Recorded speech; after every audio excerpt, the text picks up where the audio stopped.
Salut à tous, c'est Max de Carrière d'un Geek et aujourd'hui on se retrouve pour une nouvelle vidéo sur comment transformer votre vieux téléphone Android ou votre téléphone Android tout court en serveur FTP. Et déjà, on va voir qu'est-ce qu'un serveur FTP. En fait, un serveur FTP, c'est un endroit où vous pouvez stocker des fichiers et y accéder via un client FTP. Donc par exemple sur informatique, le client FTP le plus courant, c'est FileZilla. Voilà, donc qui permet aussi d'accéder par exemple au FTP des serveurs de jeux. C'est comme ça que les développeurs des serveurs de jeux transfèrent leurs fichiers au serveur. Voilà, donc je tiens à préciser que ce FTP ne marche que sur votre Wi-Fi de maison. Enfin, je crois, j'ai pas testé, mais pour moi, il ne marche que sur le Wi-Fi de maison. Voilà, donc pour commencer ce tutoriel et donc transformer votre vieux téléphone en espace FTP, il va déjà falloir aller sur votre vieux téléphone, donc voilà, comme ceci. On va commencer par aller dans le Play Store. Non, pardon. On va commencer par une étape qui n'est pas obligatoire, qui est d'aller dans les fichiers et de créer un nouveau répertoire. Voilà, de créer un nouveau répertoire ici. Donc créer un dossier. Voilà, et par exemple l'appeler FTP. Voilà. Et donc là, il y aura toutes les données du FTP et avec le FTP, on ne pourra pas aller ailleurs. Donc ça, c'est juste une petite option qu'on peut configurer. Sinon, vous pouvez configurer l'accès au FTP à tout le monde. Je veux dire à tout le portable. Donc, on prend la première application qui est FTP Server. Vous tapez FTP Server, serveur en anglais, même en français ça marche. Si vous prenez la première application, vous l'installez. Je vois que ma caméra n'a plus beaucoup de batterie. C'est pas une bonne nouvelle, ça veut dire qu'elle va s'éteindre bientôt. J'espère que ça va pas me faire une coupure. Voilà. Il s'installe, c'est très très rapide, c'est très très léger. On l'ouvre. Hop. On l'ouvre et voilà ce qu'on a. Donc tout d'abord, il nous demande un nom d'utilisateur. Donc choisissez le vôtre. Alors moi je vais taper le mien hors caméra parce que c'est chiant de le taper en dessous. Il vous demande un mot de passe, vous prenez un mot de passe. C'est juste pour sécuriser l'accès à votre serveur. En port, vous pouvez mettre 21. 21, de toute façon, mettez un. Le port sert juste à ce qu'il n'y ait pas de conflit avec une autre application qui utiliserait la même IP, par exemple. Donc si vous n'en avez pas 21, 21, ça devrait marcher tranquillement.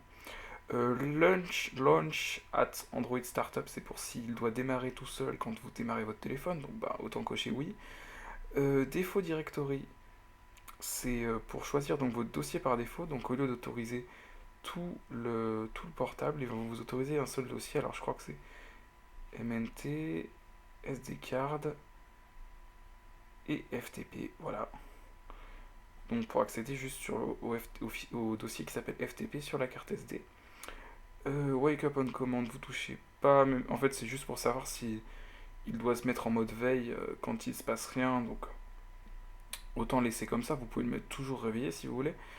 Bon, ça non. Voilà. Et ensuite, il faut accepter les connexions. Donc les connexions 3G, tous les réseaux. Bon, autant tout cocher pour être sûr de ne pas avoir de problème. Voilà, c'est juste des options de sécurité en plus. Vous faites Save and Restart. Et là, il démarre votre serveur FTP avec une IP que l'on voit ici, 192.168.0.19. Et il est important de la retenir. Voilà, vous pouvez cliquer ici et verrouiller votre téléphone Android. On passe sur le PC. Voilà, donc nous revoilà sur le PC, et donc là on va commencer, donc il vous faut FileZilla ou un autre client FTP pour PC, en sachant qu'il y a même des clients FTP pour portable, et donc d'un portable vous pouvez vous connecter à un autre portable, mais je ne rentrerai pas dans les détails dans cette vidéo. Donc vous commencez par ouvrir le gestionnaire de site, vous créez un nouveau site, alors moi j'en ai déjà un, vous mettez donc l'IP qu'on voyait tout à l'heure, le port que vous avez saisi tout à l'heure, votre nom d'utilisateur et votre mot de passe, en mettant le type d'authentification en normal. Vous cliquez sur connexion et vous voilà dans votre serveur FTP. Donc maintenant on peut transférer une petite musique. Voilà. Et elle n'était pas donc sur mon portable, Et maintenant, si je reprends